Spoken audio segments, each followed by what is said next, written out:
Olá, queridos, que a graça e a paz do Senhor Jesus Cristo esteja com todos.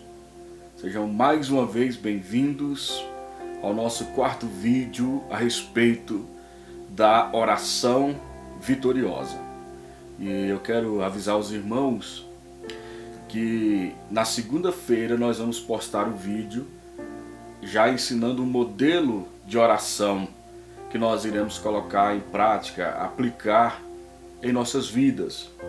Hoje eu gostaria de aproveitar esse vídeo para voltar no vídeo 4, para voltar no vídeo anterior e trabalhar algumas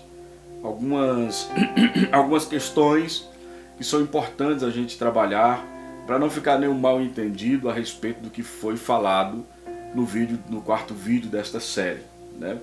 Eu quero convidar você a mais uma vez abrir a sua Bíblia na carta do apóstolo Paulo aos Romanos, no capítulo de número 5, a partir do versículo de número 6, está escrito assim, ó: De fato, no devido tempo, quando ainda éramos fracos, Cristo morreu pelos ímpios. Dificilmente haverá alguém que morra por um justo, embora pelo homem bom alguém tenha coragem de morrer. Mas Deus prova o seu amor por nós no fato de que Cristo morreu em nosso favor quando ainda éramos pecadores. Como agora fomos justificados por seu sangue, muito mais ainda por meio dele seremos salvos da ira de Deus. Se quando éramos inimigos de Deus, fomos reconciliados com Ele mediante a morte de seu Filho, quanto mais agora, tendo sido reconciliados, seremos salvos por sua vida. E também no capítulo 8 da mesma carta aos Romanos, nós lemos no versículo de número 32, da seguinte maneira: Aquele que não poupou o seu próprio filho, mas o entregou por todos nós, como não nos dará com ele e de graça todas as coisas? Vamos orar mais uma vez. Pai, nós oramos ao Senhor mais uma vez para que a tua unção que habita e permanece em nós e que nos ensina todas as coisas, seja, ó Deus, mais uma vez ativada em nossas vidas, tanto em minha vida que vou falar, quanto na vida daqueles que vão ouvir. Que a tua unção esteja pairando sobre nós e em manifestação em nosso interior, nos guiando e nos conduzindo na exposição da tua santa palavra. Assim oro em o nome de Jesus. Amém e graças a Deus.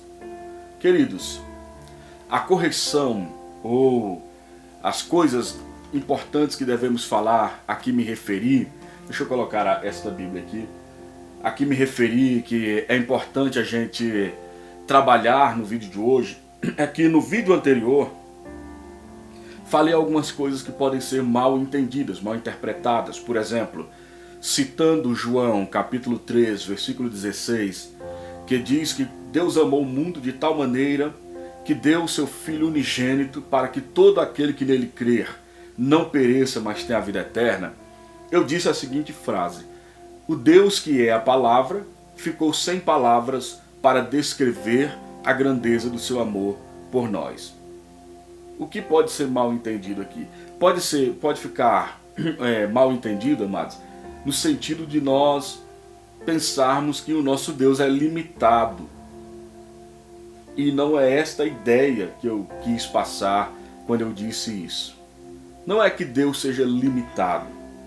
Quando eu digo que Deus ficou sem palavras para expressar a grandeza do seu amor por nós, não é que Deus em si mesmo ele seja limitado, mas é uma questão de comunicação.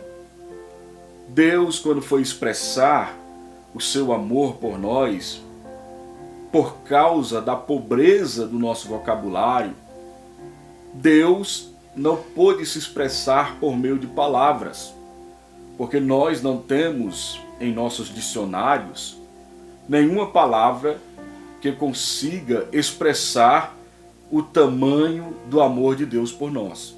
Nenhum dicionário, em nenhuma língua, possui uma palavra que consiga encerrar a grandeza do amor de Deus para conosco. Veja, isso tem a ver com a nossa própria língua e não com Deus. Não é Deus que é limitado. As palavras humanas é que são limitadas, que são pobres para Deus se expressar. O problema não é Deus. O profeta Isaías, ele profetizando a respeito do Senhor Jesus e falando de si mesmo e ao mesmo tempo também profetizando sobre Cristo, ele disse assim que Deus fez a língua dele como a pena de um escritor habilidoso. Ele disse que Deus o despertava todas as manhãs e ensinava a ele palavras para que ele tivesse uma boa palavra para dar para aquele que está cansado. Então ele diz que Deus fez a língua dele, do profeta Isaías, como a pena de um escritor habilidoso. Ou seja, Deus tornou o profeta Isaías alguém habilidoso com as palavras. Quando ele falava palavras que trazia alívio para o cansado. Deus deu a ele boas palavras. O nosso Deus, ele sabe usar as palavras melhor do que qualquer escritor.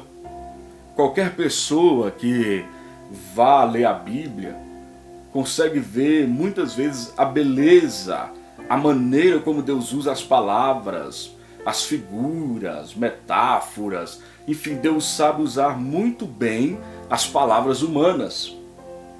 Mas as nossas palavras nem sempre conseguem expressar a grandeza das coisas, das realidades espirituais. Quando Jesus veio a esta terra, ele falou usando parábolas. Ele falou usando, obviamente que Deus é Deus, mas para falar conosco ele tem que falar em nossa língua, porque senão nós não entenderíamos. Então existe aí um antropomorfismo, existe aí uma adequação de Deus falando na linguagem humana, na linguagem que o ser humano mais simples possa compreender. Isso não significa que essa linguagem, essas palavras conseguem conter toda a realidade real e espiritual que Deus usou tais palavras para expressar essas realidades.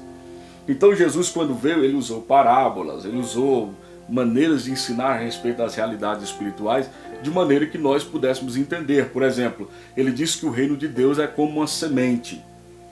É claro que nós entendemos que o reino de Deus não é uma semente, mas existem ali alguns princípios que operam na semente que é semelhante com a realidade do reino de Deus. Mas essa linguagem, a semente, ela não é ela mesma o reino de Deus. Nós podemos compreender isso? Se você compreende até aqui, escreve aí, eu entendo. Escreve aí, até aqui eu entendi. Escreveu? Então vamos continuar. A palavra de Deus diz que quando o apóstolo Paulo foi elevado ao terceiro céus, isso está em 2 Coríntios capítulo 12, está escrito que o apóstolo Paulo viu coisas, viu realidades inefáveis. Algumas pessoas leem essa passagem e pensam, ele viu coisas que Deus não deixou ele falar, Deus não permitiu ele falar dessas coisas. Não é que Deus não permitiu, queridos. O que Paulo está dizendo ali é que ele viu coisas que não tem como expressar em linguagem humana. Quando o apóstolo Paulo foi ao terceiro céus e ele contemplou algumas coisas espirituais, algumas realidades espirituais, e então ele voltou para a nossa realidade nessa terra, ele não encontrou. Ele era um homem que sabia o hebraico, o aramaico, o grego, o latim. Era um homem que dominava as principais línguas da época. Mas quando o apóstolo Paulo procurou, ele não encontrou em nossos dicionários, em nosso vocabulário, palavras que pudessem expressar o que ele viu. Então ele diz, eu vi coisas que são inefáveis, ou seja, elas são indescritíveis, não podem ser expressas por meio de palavras. Não é que Paulo não pudesse falar, ou que ele não quisesse falar o que ele viu. É que ainda que ele quisesse e pudesse falar, ele não teria como descrever. Imagina, vamos pegar um exemplo aqui bem grosso aqui. Você imagina se nós pudéssemos pegar um avião, que para nós hoje é uma coisa comum, nós chamamos de avião, é um avião. Se nós pudéssemos pegar um avião e pudéssemos fazer esse avião voltar no tempo há 3.000 anos atrás, e colocássemos esse avião para voar sobre Israel, e aquelas pessoas de 3.000 anos atrás vissem um avião passando sobre as suas cabeças, como é que eles iriam descrever isso? O idioma deles, a língua deles não teria palavras para nomear aquilo que eles viram. Entende? Então quando eu digo que Deus ficou sem palavras, não é que Deus é limitado em si mesmo. É o nosso idioma, a nossa língua que é limitada. É importante frisar esse ponto, ok? Porque algumas pessoas podem ver e dizer, ele está dizendo que Deus é um Deus limitado, que não sabe usar as palavras. Não, não é isso. A questão não é do lado de Deus, a questão é do lado da nossa língua. Né? Muitas realidades espirituais, elas são inefáveis. Por essa razão, Jesus falava por parábola. O segundo ponto é que no vídeo 3, aliás, é o vídeo 3, né? O de ontem. No vídeo 3, seria importante salientar algo que não salientei. Eu destaquei alguns pontos quando nós falamos que Deus não poupou o que ele tinha de melhor, que é Jesus, e o entregou por nós. E eu penso que fundamentei bem isso na palavra. Penso que isso ficou bem fundamentado na palavra. Mas eu gostaria de salientar, de destacar algo nessa passagem que lemos ontem e que li hoje também, de Romanos capítulo 5, a partir do versículo 6. Isso é o seguinte que eu gostaria de salientar. Eu gostaria de salientar que a palavra diz que Deus prova o seu amor por nós no fato de que Cristo morreu por nós quando nós ainda éramos pecadores. Nós falamos que hoje Deus não nos vê mais como pecadores. Deus nos vê como justos, porque Deus crê no que Jesus fez. Os seres humanos podem não crer no que Jesus fez e por isso não enxergar o crente como aquilo que ele é na realidade espiritual, como Deus nos enxerga. Mas a ótica de Deus é a ótica correta, não a nossa ótica. Deus crê que o que Jesus fez na cruz funcionou, e funcionou de fato. Então Deus nos olha por esta ótica, Ele nos olha pela ótica do que Jesus fez na cruz por nós. Ele nos vê ressuscitados em Cristo, Ele nos vê assentados à sua direita nas regiões celestiais em Cristo Jesus, conforme está escrito em Efésios capítulo 2, versículos 4, 5 e 6. É assim que Deus nos vê. Ele nos vê justos, santos, inculpáveis e livres de qualquer acusação. É assim que Deus nos vê, foi assim que Deus nos posicionou diante dele mesmo. Esta é a posição que nós temos diante do próprio Deus, porque foi ele mesmo quem fez isso. E Deus confia no que ele fez. E nós também precisamos confiar no que Deus fez por nós em Cristo Jesus. E o que eu gostaria de salientar é o seguinte. Primeiro, esse texto diz que quando nós éramos pecadores, Deus entregou o seu Filho. Quando no capítulo 8 o apóstolo Paulo diz no versículo 32 que aquele que não poupou o seu próprio Filho, antes o entregou por todos nós, como não nos dará juntamente com ele e de graça todas as coisas? É importante que aqui no capítulo 8, versículo 32, a gente perceba que Paulo omitiu algo muito importante. Mas que isso que está omitido no capítulo 8, versículo 32, está exposto no capítulo 5, do versículo 6 até o versículo 9 que nós lemos. O que foi que Paulo omitiu em Romanos 8, 32?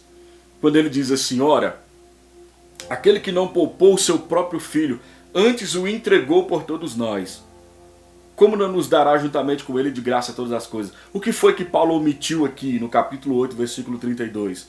O que está aqui omitido pelo apóstolo Paulo é a nossa condição diante de Deus quando Deus entregou o seu próprio filho.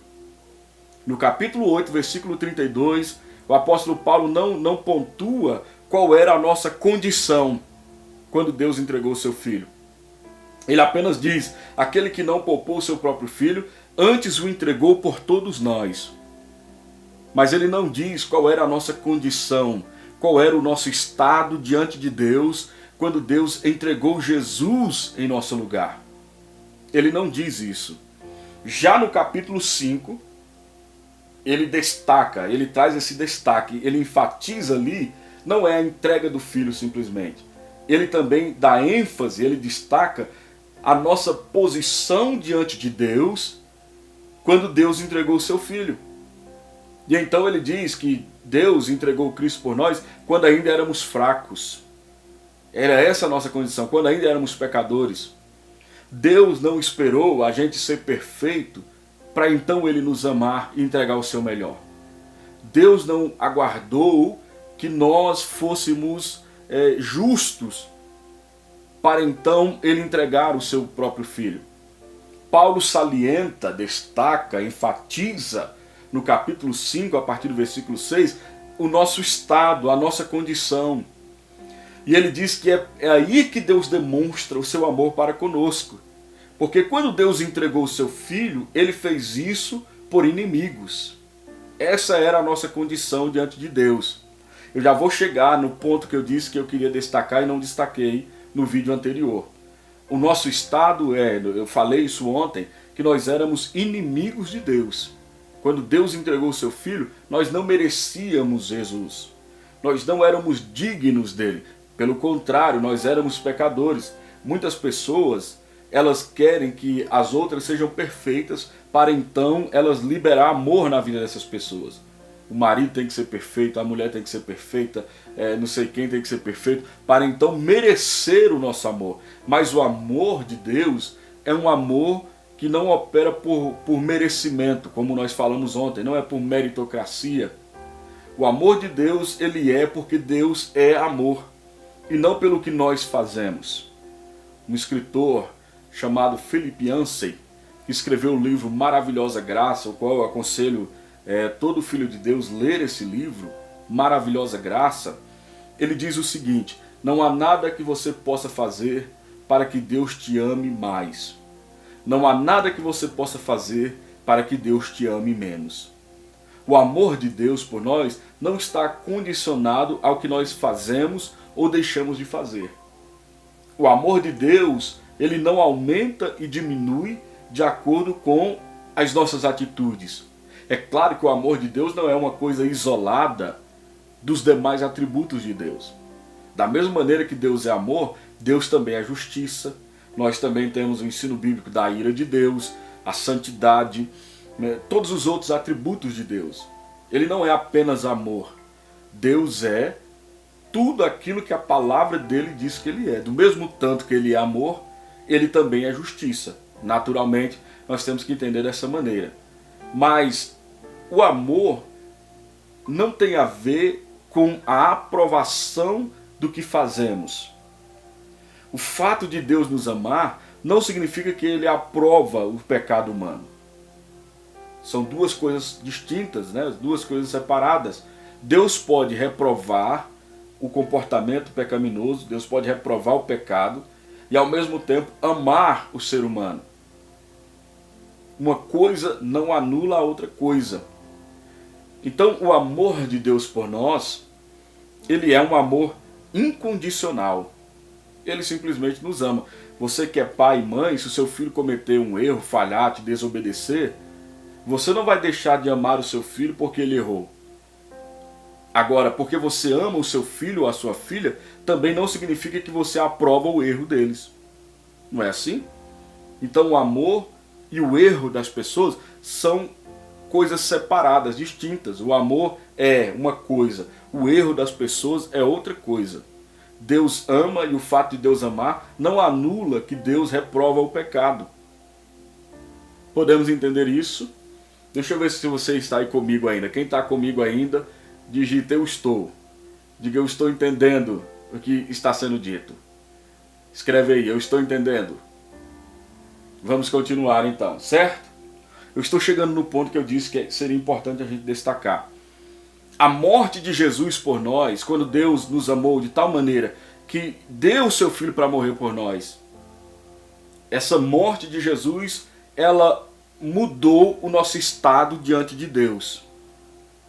Antes de Jesus morrer, nós diante de Deus nós éramos inimigos, pecadores e estávamos em guerra contra Deus.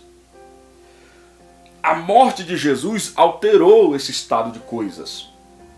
De maneira que nós não estamos mais posicionados diante de Deus como pecadores.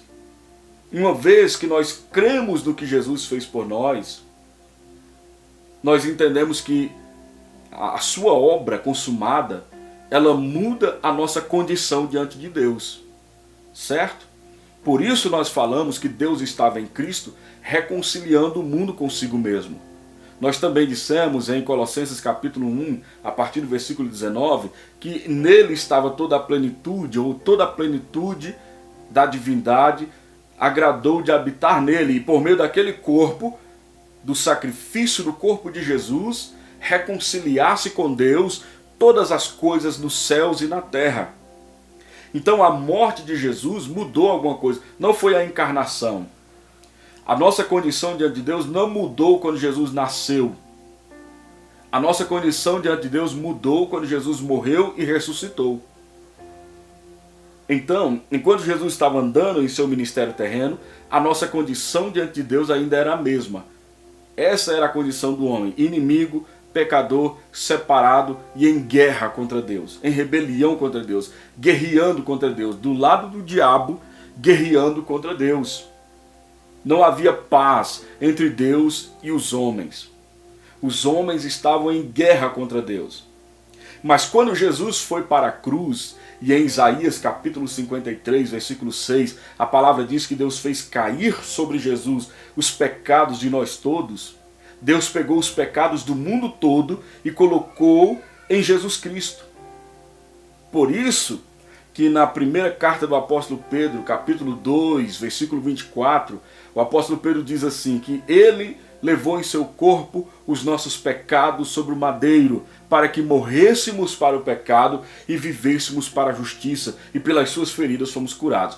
Quando Jesus estava na cruz, ali todos os pecados da humanidade, do passado, do presente e do futuro, todo o pecado dos homens foi colocado em Cristo Jesus. Foram todos os nossos pecados foram depositados em Cristo Jesus. Por isso Isaías 53, versículo 6, diz que Deus fez cair sobre ele os pecados de todos nós. Quando os nossos pecados foram todos para Jesus, ele se tornou pecado em nosso lugar. Note bem, a Escritura não diz que ele foi feito simplesmente um pecador. A Escritura diz que ele foi feito o próprio pecado. É assim que está em 2 Coríntios, capítulo de número 5, versículo de número 21.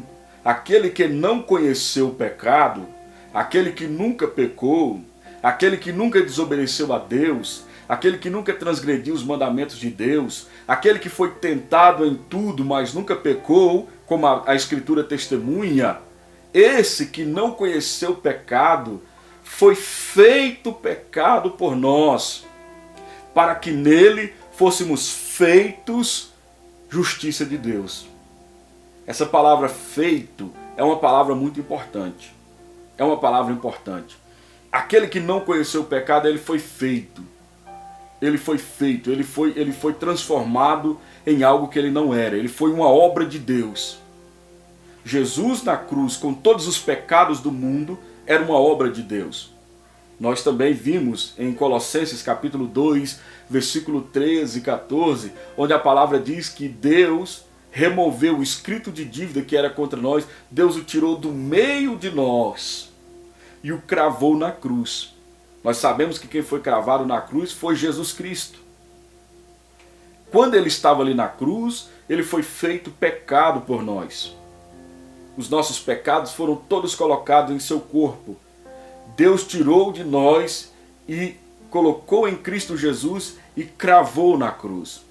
Em Romanos capítulo 8, o apóstolo Paulo diz que aquilo que a lei fora incapaz de fazer, porque estava enfraquecida pela carne, ou seja, ela foi incapaz de libertar o homem do pecado, porque ela estava enfraquecida pela carne, Deus o fez enviando o seu Filho na semelhança do homem pecador. Isso está em Romanos capítulo 8, versículo 3 em diante. Ele diz que Deus fez o que a lei não podia fazer. Deus fez enviando o seu Filho na semelhança do homem pecador, e na carne de Jesus Deus condenou o pecado. Deus pegou os nossos pecados, colocou em Jesus Cristo, e ali Deus destruiu os nossos pecados. Ele rasgou o escrito de dívida que era contra nós. O pecado foi destruído quando Jesus morreu na cruz por nós. Essa obra de Jesus, que engloba muitas outras coisas que eu não estou falando aqui, porque quando nós dizemos que a nossa condição diante de Deus era que éramos pecadores, isso engloba muitas coisas. Isso engloba maldições, doenças, todo tipo de desgraça, todo tipo de catástrofe. Isso engloba toda a penalidade do pecado. Não apenas o pecado, mas toda a penalidade do pecado. Toda dor, toda enfermidade, toda doença. Tudo isso era consequência do estado de rebelião do homem contra Deus. Então, quando Deus colocou os nossos pecados sobre Jesus, ele não estava destruindo apenas o pecado, ele também estava destruindo a penalidade pelo pecado. Isso aumenta a nossa fé e a nossa confiança quando vamos orar e falar com Deus. Isso aumenta a nossa confiança, porque nós entendemos que através da morte de Jesus, Deus nos redimiu, Deus nos libertou do império das trevas, ou seja, o diabo não é mais o senhor das nossas vidas, ele não tem mais o direito de colocar sobre nós aquilo que antes ele colocava, a menos que a gente deixe, ele não tem mais o direito de dominar e de governar sobre nós. Ele nos libertou do império das trevas. Ele veio para libertar os cativos, aqueles que estavam presos pelo diabo por causa do medo da morte. Ele nos libertou do império das trevas. E a palavra diz que ele nos arrebatou. A palavra é essa, ele nos arrebatou. Ele nos tomou à força do império das trevas e nos arrebatou para o reino do Filho do seu amor. Houve uma mudança de senhorio. Antes o diabo, que é o príncipe desse mundo, Jesus diz que ele era o príncipe desse mundo. Antes o diabo, ele governava a nossa vida. Mas Deus tirou a nossa vida de debaixo do domínio, da autoridade de Satanás e nos arrebatou para a autoridade de Jesus Cristo. Há uma mudança de senhores. Não é mais o diabo que é o nosso Senhor. Agora Jesus é o nosso Senhor. Nós não somos mais escravos do diabo e do pecado. Agora nós nos tornamos escravos de Deus e da justiça. Se você ler o capítulo 6 de Romanos, você vai entender mais profundamente isso que estamos falando aqui. Agora nós nos tornamos escravos de Deus e de sua justiça. O que é um escravo, amados? Um escravo é alguém que está debaixo da autoridade de outra pessoa. Um escravo é alguém que não é dono de si mesmo. Um escravo é alguém que é controlado por outra pessoa. Antes nós éramos controlados pelo diabo e pelo pecado. Por isso Efésios capítulo 2 diz que em nós operava o Espírito que agora opera nos filhos da desobediência. E nós seguíamos esse Espírito. Nós seguimos essa potestade do ar em rebelião contra Deus. Era assim que era a nossa vida. Mas agora nós somos escravos de Deus. Se nós conseguirmos captar isso em nosso entendimento e deixar isso permanecer por um tempo em nossa mente, nós vamos ver a grandeza da revelação desta verdade. Porque da mesma forma que o pecado dominava a minha vida, me obrigando a fazer o que eu não queria, agora eu sou escravo de Deus e de sua justiça. Da mesma maneira que antes o apóstolo Paulo diz que o homem debaixo da lei, ele queria fazer o bem, mas não conseguia. Mas o mal que ele não queria, ele fazia. Agora, diz a palavra em Romanos capítulo 8, versículo de número 1 e 2, diz que em Cristo Jesus, Deus nos libertou da lei do pecado e da morte. E diz que agora o que está operando em nós é a lei do Espírito de vida. Ou seja, nós nos tornamos escravos da justiça. O Espírito Santo que veio habitar em nós, ele nos torna um escravo da justiça. Agora a realidade do crente é, ainda que eu não queira fazer o bem, eu vou lá e faço. Ainda que eu queira fazer o mal, eu não consigo fazer. Por quê? Porque agora eu sou escravo da justiça. Houve uma mudança de estado. Houve uma mudança de condição. Eu não sou mais o inimigo de Deus. Você entende isso? O que a morte de Cristo Jesus fez, está comigo ainda, escreva, eu estou aqui ainda, estou entendendo a palavra. Aleluia.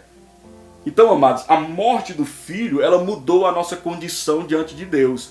Isso é uma realidade. Nós éramos inimigos. Agora, pela fé no que Deus fez por nós em Cristo Jesus, nós estamos em paz com Deus. Romanos capítulo 5, versículo 1 diz assim, ó, uma vez que fomos justificados pela fé, temos paz com Deus. Agora nós somos reconciliados com Deus.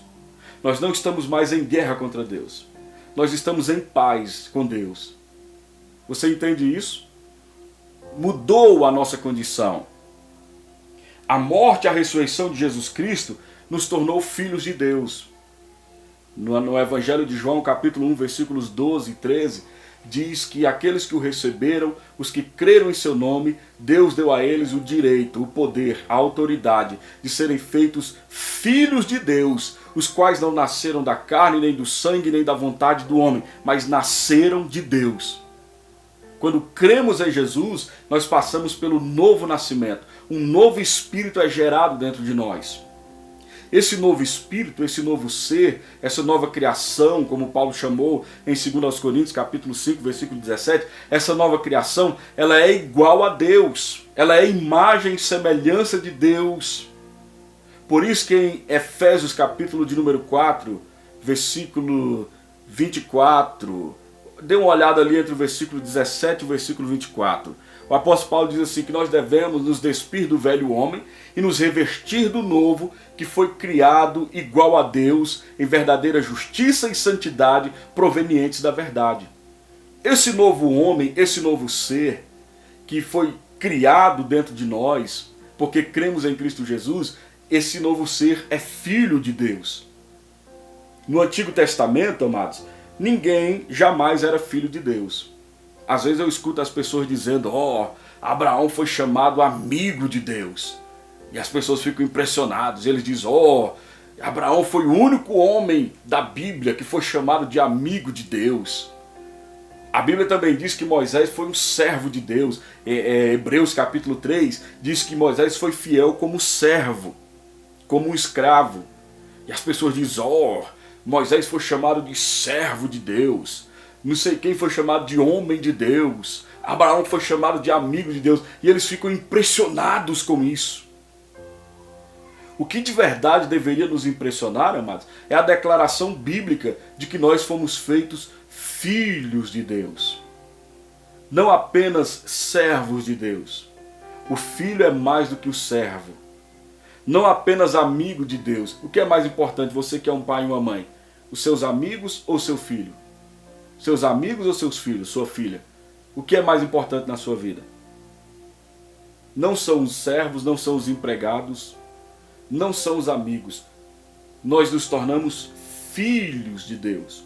Essa é a nossa posição na família de Deus. A família de Deus tem os cachorrinhos. Os cachorrinhos ali são os gentios, certo? Os gentios, Jesus falou isso para aquela mulher Ciro-fenícia. Quando ela foi pedir ajuda, ele disse, olha, não é certo tirar o pão dos filhos e dar para os cachorrinhos. Ele estava pintando um quadro de como era a família de Deus. A família de Deus tem os cachorrinhos, a família de Deus tem os escravos, os servos, e a família de Deus tem o amigo, os amigos e tem os filhos. Nós não somos os cachorrinhos. Nós antes, a Bíblia diz, não éramos povo, mas agora somos povo de Deus. Nós estávamos alheios às alianças e às bênçãos e às promessas. Agora em Cristo Jesus nós estamos dentro. Nós éramos cachorrinhos. Agora não somos mais. Nós também não somos escravos de Deus, como eram aqueles que viviam debaixo da lei, servindo a Deus. Eles eram escravos de Deus. Eles viviam para tentar cumprir a lei. Eles eram servos, como Moisés. Nós também não somos apenas amigos de Deus. A nossa posição é filhos de Deus. Isso é mais do que cachorrinho, isso é mais do que servo, isso é mais do que amigos. Nós fomos aceitos como filhos de Deus. Ninguém no Antigo Testamento, perdão, queridos, ninguém no Antigo Testamento foi chamado de filho de Deus.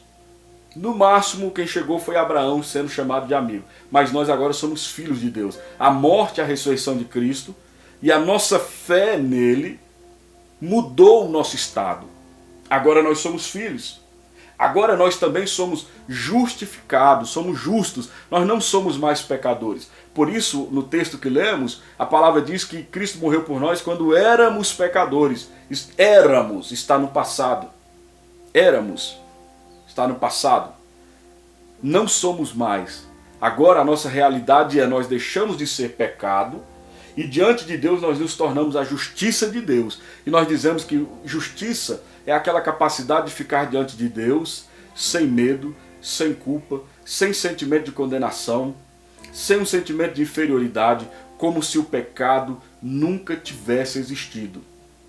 Isso é justiça. Essa é a nossa posição diante de Deus. Nós não estamos mais como Adão, que correu, se escondeu e tentou se cobrir. Agora nós podemos ficar à vontade na presença do Pai, por causa da confiança no sangue de Jesus. Fomos justificados, os nossos pecados foram cancelados e temos paz com Deus. Agora, tendo já dado esse fundamento, eu vou salientar aquilo que eu disse que iria salientar, que é o seguinte: se quando nós éramos inimigos de Deus, isso vai aumentar a sua fé, a sua confiança na sua vida de oração. Preste atenção nisso. Você está me ouvindo? Diga assim: eu estou ouvindo, eu estou pronto para ouvir isso. Vamos ver se você vai pegar essa revelação. Diga: eu estou pronto para ouvir. Escreve aí: eu estou pronto para ouvir essa verdade. Diga: eu estou pronto para receber. Diga: meu coração está pronto. Meu coração está pronto. Preste atenção nisso, amado, para você pegar, para você captar essa mensagem. Preste atenção. Se quando nós éramos inimigos de Deus, se quando nós éramos inimigos de Deus, se quando nós estávamos em guerra contra Deus, Deus não poupou o seu próprio Filho, antes o entregou por todos nós, e agora que nós somos filhos, que somos justificados e que temos paz com Deus, isso não aumenta a sua fé na sua vida de oração? Se quando você era um inimigo, Deus deu o que Ele tinha de melhor, Ele deu Jesus quando você era inimigo. E agora que você é filho? E agora que você é justificado? O que Deus não fará por você? Aleluia! Você entende porque Paulo diz isso em Romanos capítulo 8, versículo 32? Se Ele não poupou o seu próprio Filho, antes o entregou por todos nós, como Ele não nos dará juntamente com Ele e de graça todas as coisas? Aleluia! Isso aumenta a sua fé ou não? Isso aumenta a sua confiança, a sua vida de oração ou não? Isso dá ousadia ou não para você ir diante de Deus e receber? Sim ou não? Se quando nós éramos inimigos, Ele não poupou, Ele deu o que Ele tinha de melhor, que era Jesus, por que Deus vai poupar a sua cura? Por que Deus vai poupar a bênção que Ele tem para você? As pessoas são muito tímidas em suas vidas de oração. Todos nós, queridos. A religião nos deixa tímidos diante de Deus. E a Bíblia diz que os tímidos não herdarão o reino, não se apossarão do reino, não vão herdar ativamente o reino de Deus. Porque existem dois aspectos. A obra de Jesus tem um aspecto legal e o aspecto vital. Legalmente Ele fez isso por nós. Mas existe outro aspecto vital que nós temos que nos posicionar e nos apropriar com ousadia do que Ele fez por nós. Não adianta nada você ser um herdeiro se você não é alguém que vai lá e reivindica a herança. Alguém pode deixar um testamento dizendo que você é herdeiro e se você não for lá e tomar posse, é a mesma coisa de não ter nada. No sentido legal, Cristo morreu por nós e nos tornou herdeiros de Deus. No sentido vital, nós temos que crer e tomar posse do que Ele fez por nós. Nós temos que ter ousadia. Nós não temos que ficar esperando Deus fazer simplesmente. A palavra não diz que Deus vai sair do Santo dos Santos e andar no arraial e fazer alguma coisa. A palavra diz assim, ó, nós temos que ter ousadia para entrar no Santo dos Santos. Nós não podemos ficar tímidos ali nos átrios ou no lugar santo, com vergonha, com medo de entrar. Não, amados. Nós temos que ter ousadia, intrepidez, confiança para entrar no Santo dos Santos e nos apropriarmos. Aleluia! E quando nós formos trabalhar a questão do modelo de oração, nós vamos trabalhar isso. De entrarmos no Santo dos Santos e ali dentro, no trono da graça, nos apropriarmos do que Deus tem para nós. Aleluia! Somos nós que temos que ter ousadia. Está tudo disponível, está tudo lá. Nós é que temos que entrar e nos servir. O convite de Deus sempre é: venham. Jesus disse assim, ó, venham a mim todos que estão cansados e sobrecarregados. Através do profeta Isaías, no capítulo 55, que citamos ontem, um convite à graça, ele diz: venham todos e comprem de graça leite, mel e pão. No final da Bíblia, no livro de Apocalipse, Jesus Cristo falou assim, ó, quem quiser, venha e beba da água da vida. Observe que Deus sempre está dizendo assim, ó, venha. Quando Jesus falou assim, eu sou o caminho, a verdade e a vida, ninguém vem ao Pai se não for por mim. Ele não disse que o Pai vai sair lá para fora, nos átrios. Ele disse, o Pai rasgou a cortina, o Pai rasgou o véu. Nós é que temos que ter ousadia e ir até o que Deus disponibilizou e ó, pá, fazer a festa. Quem entende isso, escreve aí, eu entendo. Vamos ver quantos ainda estão comigo aí. Todo mundo que está assistindo agora, escreve aí, eu entendo. Todo mundo, nenhum, amados. Vamos arrebentar aí o YouTube aí. Primeira vez que vai acontecer no YouTube, de todo mundo que estiver assistindo vai comentar. Faça isso aí, comente aí, eu entendo. Eu entendo isso que está sendo falado. Sempre o convite de Deus é venha, é você quem tem que vir. Aquela mulher do fluxo de sangue não foi Jesus que foi até ela, ela teve que sair e ir até Jesus. O paralítico que foi levado por 4 amigos, não foi Jesus que saiu e foi até ele teve que vir. Bartimeu estava na beira do caminho, Jesus não foi até ele simplesmente, ele teve que levantar e clamar. Jesus, filho de Davi, tem compaixão de mim. O convite de Deus é venha. Quem quiser, venha e beba de graça da água da vida. É uma ousadia que é brotada dentro de nós, uma intrepidez, uma confiança, de tal maneira que nós nos levantamos e vamos ao lugar da bênção e nos apropriamos dela. Você pode entender isso? Tudo já está feito, tudo está disponível. O convite de Deus é venha. E entenda isso, se quando você era pecador, Deus deu Jesus para morrer por você, como que Deus não vai te dar agora de graça todas as coisas? O banquete está preparado. Uma figura bíblica para a graça é um banquete. Deus organizou um banquete, está tudo na mesa. E ele diz agora venha, venha. Naquela parábola do banquete, Jesus disse que o Senhor mandou os servos saírem pela cidade, chamando todos os cegos, surdos, paralíticos, todo tipo de gente, para vir ao banquete e se servir. Somos nós que temos que nos levantar e nos apropriar do que Deus tem para nós. Por isso a palavra diz que pelo sangue de Jesus nós temos ousadia para entrar no Santo dos Santos, ou para entrar no trono da graça e achar graça para a ocasião oportuna. E eu quero concluir esse estudo de hoje lendo com você uma última passagem. Deixa eu pegar a minha Bíblia aqui novamente, que está na segunda carta do apóstolo Paulo aos Coríntios. Nós vamos concluir esse estudo de hoje lendo esta escritura. No capítulo de número 6 da segunda carta do apóstolo Paulo aos Coríntios, a partir do versículo 1, ele diz assim, ó: como cooperadores de Deus, ou seja, como pessoas que operam junto com Deus, eu, como ministro do Evangelho, estou trabalhando junto com Deus a seu favor, que está me ouvindo. todo ministro do Evangelho é um cooperador de Deus. O que é um cooperador? Um cooperador é alguém que opera junto, que trabalha junto. O meu trabalho é pregar o Evangelho.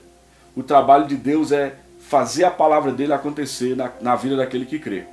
Não é assim que está em Marcos capítulo 16, no versículo 20, diz que os discípulos saíram por toda parte pregando o Evangelho e o Senhor fazia a parte dele, operando milagres. Fazendo aquilo que a palavra promete. Então Paulo diz, como cooperadores de Deus, insistimos com vocês, nós insistimos, para que não recebam em vão a graça de Deus. Veja, amados, se Deus colocou tudo à nossa disposição, nós não vamos receber em vão. Nós temos que tomar uma atitude, nós temos que ir lá e nos apropriar do que Deus colocou à nossa disposição. Não podemos receber em vão. Então ele diz, pois ele diz no versículo 2, eu o ouvi no tempo favorável e o socorri no dia da salvação. Digo que agora é o tempo favorável, agora é o dia da salvação. O apóstolo Paulo está citando uma profecia do Antigo Testamento e Deus falou assim, olha, quando chegar lá o tempo favorável, eu vou te ouvir. Eu vou te ouvir no tempo favorável. E eu vou te socorrer no dia da salvação. E Paulo está dizendo, irmãos, eu digo a vocês, não tome a graça de Deus em vão. Porque é agora é o tempo favorável. Agora é o dia da salvação. Nós estamos vivendo nesse dia. Então não tome a graça de Deus em vão. Não receba em vão. Ouviu? Vai lá e pega. Toma posse. Nós estamos vivendo nesse tempo, mas olha que maravilha. Deus prometeu, eu te ouvi no tempo favorável e te socorri no dia da salvação. Hoje é o tempo favorável. Agora, não amanhã, não no futuro, não depois do arrebatamento. Agora é o dia da salvação. Agora é o tempo favorável. Deus está a seu favor agora. Sabe por que o tempo é favorável? Porque Deus está a seu favor. Se Deus é por nós, quem será contra nós? Se Deus está a seu favor, Ele vai fazer o tempo trabalhar a seu favor. Ele vai fazer com que todas as coisas trabalhem a seu favor. Ele vai obrigar todas as coisas, ainda que o diabo envie alguma coisa. Deus pega aquilo que o diabo enviou e obriga aquilo a trabalhar a seu favor. Aleluia! Ainda que os homens façam alguma coisa contra você, Deus pega o que os homens fez e obriga aquilo a trabalhar a seu favor. Quando Deus é a seu favor, Ele faz tudo ser a seu favor. Lembra que nós falamos de José? Os irmãos venderam ele para o Egito, como escravo para os amalequitas. Deus fez aquilo trabalhar a favor de José. José foi para a prisão. Deus fez aquilo trabalhar a favor de José. Sabe por quê? Porque Deus estava a favor de José. Nós, amados, estamos no tempo favorável. O Deus Todo-Poderoso, Criador dos céus e da terra, do mar, de tudo que existe. O Deus Criador das miríades angelicais. O Deus Todo-Poderoso, cuja palavra criou todas as coisas. Esse Deus extraordinário, esse Deus infinito, grande, poderoso. Esse Deus está a seu favor. Por isso ele diz, agora é o tempo favorável. E agora é o dia da salvação. Porque Deus está se movendo a seu favor para te salvar. Deus vai te salvar. Não importa o que você esteja passando. Quando você se posiciona e toma posse do que a graça de Deus disponibiliza, Deus se move a seu favor para te salvar. E quando Ele está se movendo, Ele diz, não há ninguém que possa me parar. Aleluia! Pergunte isso para Faraó, lá em Êxodo. Faraó, você conseguiu parar Deus? Você conseguiu impedir Deus de tirar o seu povo de debaixo da sua escravidão? Faraó não conseguiu. O diabo também não vai conseguir prender você nessa situação de miséria, de pobreza, de escassez, de pecado. O diabo não vai prender você nessa situação, porque maior é o que está em você do que o que está no mundo. Glória a Deus, graças a Deus. Se você chegou comigo até aqui, muito obrigado pela sua companhia. Deus abençoe você e a sua família ricamente. Ele já abençoou. Que as bênçãos se manifestem sobre a sua vida, sobre a vida da sua família. Como eu falei, na segunda-feira nós retornaremos com o nosso modelo bíblico de oração. Fiquem na graça e na paz do Senhor e até lá.